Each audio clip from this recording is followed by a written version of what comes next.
The city was on the verge of economic collapse. Downtown had emptied out, storefronts were shuttered, and the Edmonton Oilers, one of hockey's most legendary teams, were stuck playing in a crumbling arena from the 1970s. Then, in the middle of it all, on top of a forgotten parking lot and in the heart of a frozen city, a structure began to rise, one of the most ambitious arenas ever built. With a silver-clad exterior shaped like drifting snow, a colossal scoreboard suspended in mid-air, and a glass atrium that floats above a major avenue, Rogers Place looked like something from the future. But beneath the shine was a storm, a bitter political fight over public funding, a wave of civic backlash, and a single question that still lingers in the air: was it worth it? This is the story of the arena born from an urban crisis and the city that followed in its footsteps.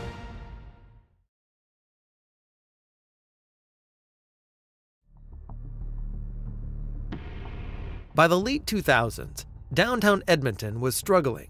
Once a lively center of business and entertainment, it had become quiet and outdated, filled with empty storefronts and buildings in need of a refresh.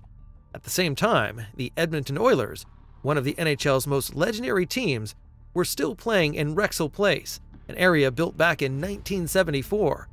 While it had seen 5 Stanley Cup wins in the 80s, the building itself was clearly past its prime. It lacked the features found in other modern arenas, from advanced technology to comfortable seating and accessible design. City leaders and team owners agreed Edmonton needed more than just a new hockey arena. But rather than simply replacing Rexall Place, they imagined something far bigger. When we started this project, we knew we wanted more amenities, better amenities for all our fans.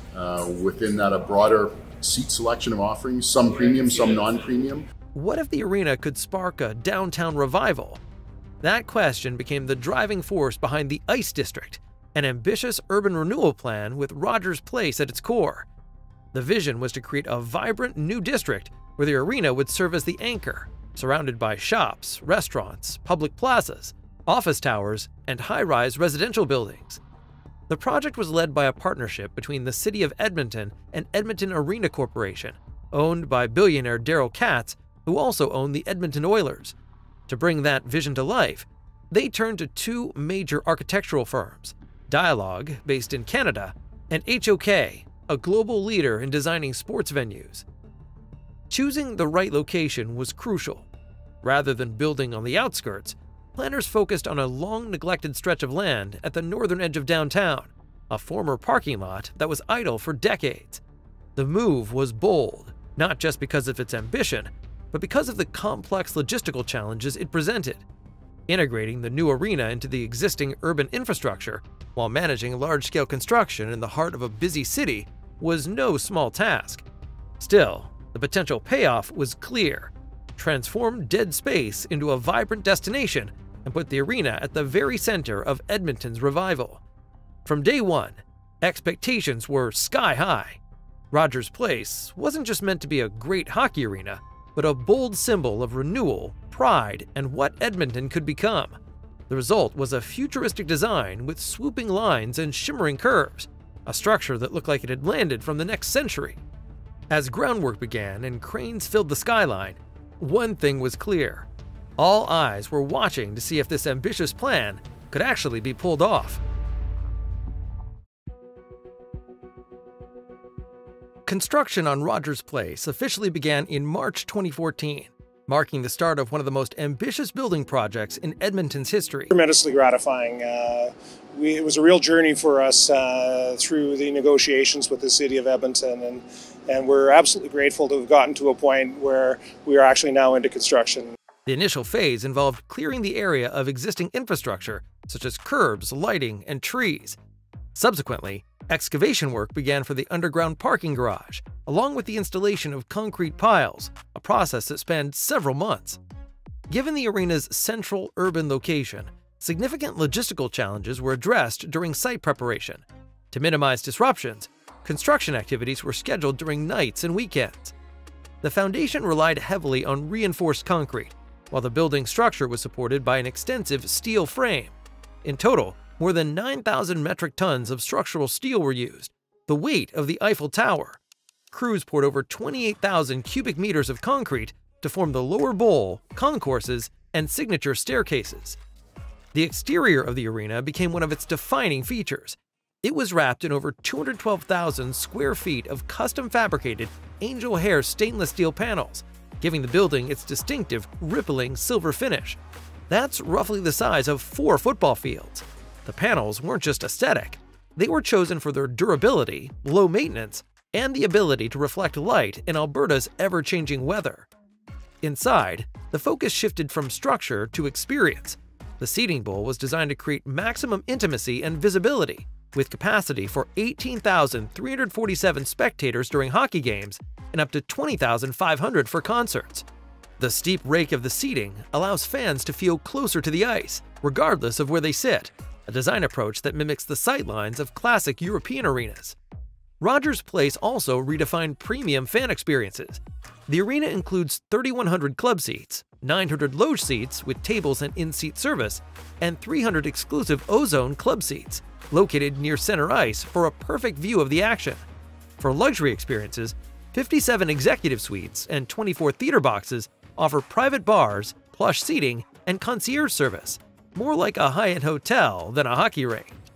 Towering above center ice like a floating monument to modern sports entertainment, the Rogers Place scoreboard is one of the largest and most advanced in the NHL. Its sleek, tapered design stretches nearly 47 feet wide at the top and stands 34 feet tall, making it roughly the size of a 2-story house turned on its side. It weighs over 90,000 pounds and required a custom steel rig to suspend it safely. The arena's acoustics were designed with concerts in mind, not just hockey.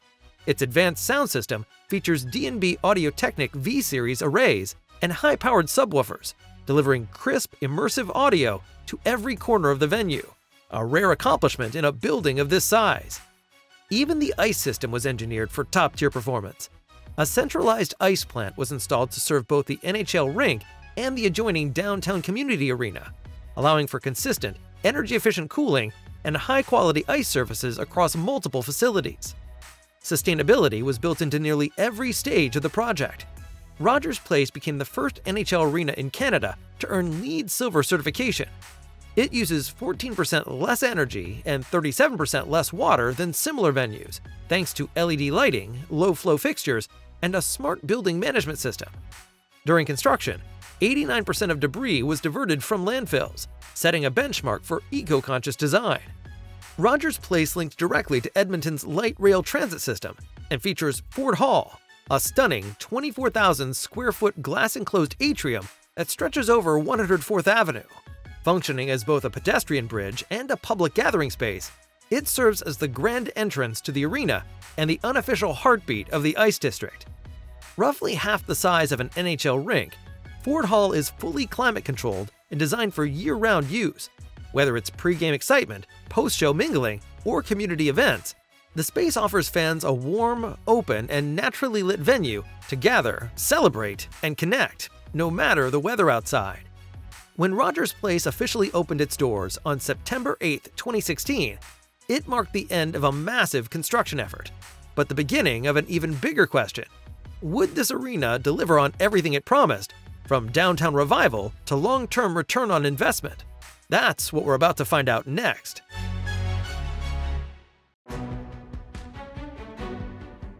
Rogers Place was never just about steel, screens, and seats. It was about investment.